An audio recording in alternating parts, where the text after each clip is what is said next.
பனை மரம் வந்து பலன் தருவதற்கு ரொம்ப நாள் ஆயிடும். தென்னை மரம் வந்து உடனே பலன் கொடுக்கும், சரியான கூட்டு. ஆனா பொதுவாக வந்து நாம வந்து பலன் அதிகமாக வேணும்னா அதிக நாள் காத்திருப்போம். அதனுடைய பலன் வந்து முழுமையாக கிடைக்கும்னா, இப்போ ஒரு பிசினஸ் ஆரம்பிக்கிறோம்னு சொல்லி சொன்னா உங்களுக்கு லாபம் ஒரு நாளைக்கு 100 ரூபாய் லாபம் கிடைக்கும் சொன்னா நீங்க 30 நாள் கட்டிருந்தா தான் 3000 ரூபாய் கிடைக்கும். 10 நாள்லயே வேணும்னா 1000 ரூபாய் தான் கிடைக்கும். ஒரு பனை மரம் சராசரியாக 7 வருடங்களில் பலன் தருவது காரணம். 7 வருஷத்துலேருந்து அது நுண்பல வர காரணம். 20 வருடங்கள் வரைக்கும் அதனுடைய பலன் இருக்கும்.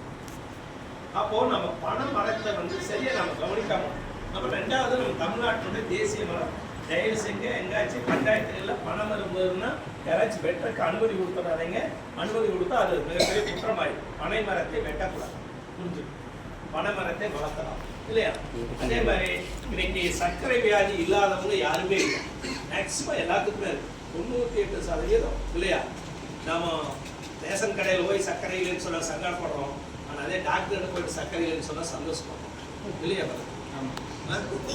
அதான் வாழ்க்கை. நமக்கு ஒரு பக்கம் அதை கேட்ட இனிக்குது, இன்னொரு பக்கம் கேட்ட கஷ்டம். பனை சர்க்கரை உங்களுக்கு வரக்கூடாதுன்னு சொல்லி சொன்னா நீங்கள் பனங்கூம்பு அப்படிங்கிறது பார்த்துருப்பீங்களா? பனங்கூம்பு பார்த்தது இல்லையா? தலையாட்டு குமாரவாளையம்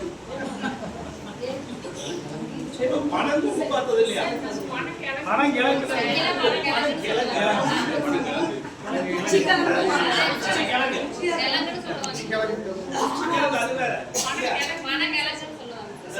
ஒரு மன்னனுக்கு வந்து இந்த நாரையினுடைய வாய் எப்படி இருக்கும் அப்படின்னு சொல்லி சந்தேகம் வந்துருச்சான் நாளடியா. அப்போ அந்த மன்னனுக்கு பாடுறாரு, நாராய் நாராய் செங்கால் நாராய் பனம்பழு கிழங்கை பிளந்தென்ன செங்கால் வாய். அதனுடைய அந்த பூம்புன்னு சொல்ல பனங்கிழங்க பிளந்தென்ன எப்படி இருக்கும் அப்படிப்பட்ட வாயுடைய நாரே. அப்ப அந்த காலத்துல இருந்தே சங்க காலத்துல இருந்தே பனையினுடைய பயன்பாடு இருந்திருக்குதுங்கிறதுக்காக இந்த பாட்டை சொல்லலாம். அப்போ பனை கிழங்கு பனை கூம்பு சாப்பிட்டோம்னா நம்ம இதுக்கே வந்து சர்க்கரை வியாதி வராது, நம்ம வம்சத்துக்கே சர்க்கரை வியாதி வராது. ரெண்டாவது நரம்பு தளர்ச்சி, இதற்கும் வந்து ரொம்ப ரொம்ப மிகச்சிறந்த. நம்ம நார்ச்சத்து இருக்கக்கூடிய பொருள்கள் எடுத்துக்கணும். நார்ச்சத்து இருக்கக்கூடிய பொருள் அதிகமாக எதுன்னு கேட்டால் வாழைத்தண்டு இருக்குன்னு சொல்கிறோம், இந்த கூம்பு இருக்குது. இந்த மாதிரி நார்ச்சத்து இருக்கக்கூடிய பொருள் இதெல்லாம் இயற்கையாக கிடைக்கக்கூடியது. நடிகர் கமலஹாசன் சொல்லுவார், பனங்கும்பம் மட்டும் எங்கே கண்டாலும் ஒரு விடா வாங்கி சாப்பிடுவாங்க. அவருக்கு வயசு இப்போ 67 இருக்குமா? எவ்வளோ பவித்திரன் வயசு? எவ்வளோ வயசு உனக்கு கேட்கலப்பா? கமலஹாசன் எத்தனை? 68.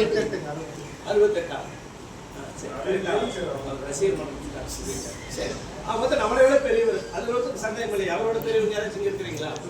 ஒருத்தர். அப்போ பனங்கிழங்கு அப்படிங்கிறது மிகச்சிறந்த பொருள்.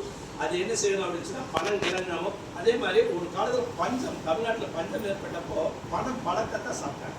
பனம் பழத்தில் வந்து அந்த மஞ்சள் கலரில் ஒரு மருந்து மாதிரி இருக்கும். அது வந்து ரொம்ப ரொம்ப மிகச்சிறந்த மூலிகை. நீங்கள் சாப்பிடணும். எத்தனை பேர் சாப்பிட்டுருப்பீங்கன்னு தெரியாது. பனம் பழத்தை சாப்பிட்டுருக்கிறீங்களா? இது நிறைய பேர் பார்த்துட்டே இருக்க மாட்டேங்க. சரியா? பனங்கிழங்கு சூடு பண்ணி சாப்பிடுவோம், ஒரு டேஸ்ட்டாக இருக்குது. இதை சாப்பிட்டு பாருங்க. இன்னைக்கு அதே ஒரு 5 ஸ்டார் ஹோட்டலில் வந்து ஃபேக்ட்ரி ஃபுட்ஸ் அப்படின்னு விற்றாங்கன்னா நீங்கள் வாங்கி சாப்பிடுவீங்க. ஆனால் இங்கே எவனாச்சும் கொண்டு கொடுத்தாங்கன்னா ஐயா பனங்கிழங்கு எவ்வளோ சாப்பிடுவாங்க? பழம் நாங்கள் நல்ல டப்பாவில் போட்டு வச்சுருக்கோம். இட்லி படி வீட்டில் அரைச்சா 10 ரூபா. அதே 100 கிராம் அரைச்சி ஒரு கண்ணாடி டம்ளரில் அந்த கண்டெய்னர் போட்டு வச்சுட்டா 175 ரூபாய். அதுக்கு போய் ஆனந்தாலும் அன்னபூர்ணாவில் வாங்க வச்சோம். நம்ம வீட்டில் இந்த மாதிரி நம்மளுக்கு தண்ணீரை போகும். அதனோட வேறு அமைப்பு பார்த்தீங்கன்னா பரவாயில்ல இப்படி இருக்கும். பார்த்தீங்கன்னா மேலே இருக்கு. நீங்கள் எவ்வளோ தண்ணி ஊற்றினாலும் அதை சுற்றி அப்படியே அந்த நடுவில் அப்படியே கொடுக்கும். ரெண்டாவது வந்து it's a very good biodiversity அப்படின்னு சொல்லுவாங்க. பனைமரத்தில் எல்லா உயிர்கள் வாழ்வதற்கான சூழ்நிலை. காக்காய் இருக்கும், குருவி இருக்கும், பாம்பு இருக்கும், பூரான் இருக்கும், தேல் இருக்கும், எல்லாமே இருக்கும். அதெல்லாம் சேர்ந்தா பயோடைவர்சிட்டி. நம்ம ஊர்களில் உடக்காயின்னு சொல்லுவாங்க, இயல்பு சொல்லுவாங்க. போனான்னு சொல்ல மாட்டீங்களா? உடக்காத சொல்லுவீங்க இல்லையா? ஓடக்கல் பாலைன்னு இல்லையா? அப்போ அது எல்லாம் பார்த்தீங்கன்னா அந்த மரத்தில் தான் இருக்கும். அப்போ இயற்கை என்பது, உலகம் என்பது நம்ம ஒருத்தர் மனிதனுக்கானது அல்ல, எல்லா உயிர்களுக்குமானது. அப்படி எல்லா உயிர்களும் வாழக்கூடிய ஒரு மரம், அதுக்கு பேர் தான் பனை மரம். அதை வந்து கற்பக விருட்சம் அப்படின்னு சொல்றாங்க. கற்பக விருட்சம்னா உங்களுக்கு தெரியுமல்ல? என்ன சொல்லுவாங்க? ஏங்கம்மா? இல்லைங்க அவங்க எந்த ஜோனும் இருக்காதுல்ல. இதெல்லாம் எப்ப தெரிஞ்சு பஞ்சாயத்துல சொல்ல போறீங்க? சொல்லிடுவாங்க. கற்பக தரு மரம் அப்படின்னு கேள்விப்பட்டதுல நீங்க என்ன நிஷா சொல்லுமா, கற்பக மரம் என்னப்பா? எங்க வீட்டு பக்கத்துல இருக்கிற அந்த கற்பக தரம், கற்பக விருட்சம் அப்படின்னா என்ன? ஒண்ணுமே தெரிஞ்சுக்கணும். கற்பக விருட்சம் அப்படிங்கிறது தேவலோகத்துல கூட ஒரு மரம் சொல்லுவாங்க. அந்த மரத்துக்கடி போய் உட்காந்து நீங்க என்னெல்லாம் நினைக்கிறீங்களோ அதெல்லாம் நடக்கும். இந்த மரத்துக்கடி போய் உட்காந்துட்டு இப்ப எனக்கு ஒரு ரூபா லாட்டில விழுகணும்னு சொன்னா ஒரு ரூபா லாட்டில விழுகும். இப்படியே ஒருத்தர் எனக்கு தேவையான மாதிரி கொண்டு போயிடும் எல்லாம் கேட்டாருன்னா கடைசியில ஐயோ அந்த மாசத்துல எது பேய் பெசஸ் வந்து அடிச்சு கொண்டு ஓடுவான்னு வந்து அடிச்சு கொண்டு. ஸோ நம்ம கேட்கறதா கேட்கணும், நினைக்கிறதா நினைக்கணும்.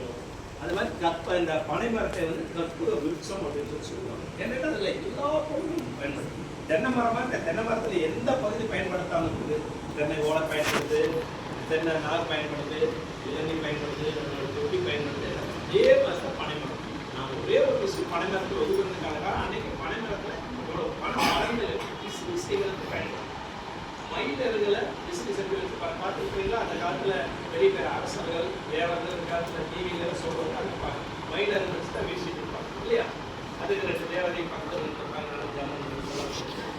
அந்த மாதிரி நீங்க இந்த பனை ஓலையில விசிறியில வீசி பண்ணி எவ்வளவு பார்த்து அழகா இருக்கும். அதே மாதிரி பனை கூரை பனை ஓலை இந்த வீட்டில் நீங்க எல்லாம் வச்சிருக்கிறீங்க. எங்க வீடெல்லாம் வந்து 2000 ரூபாய்க்கு வந்து பனை ஓலையை விற்கலாம். ஒரு 100 வருஷத்துக்கு இருப்பாங்க. அதாவது மழை காலத்துக்கு வந்து அப்படி கடைகள் பார்க்கணும், வெயில் காலத்துக்கு ஏசி மாதிரி அப்படிப்பட்ட ஒரு ஓலை.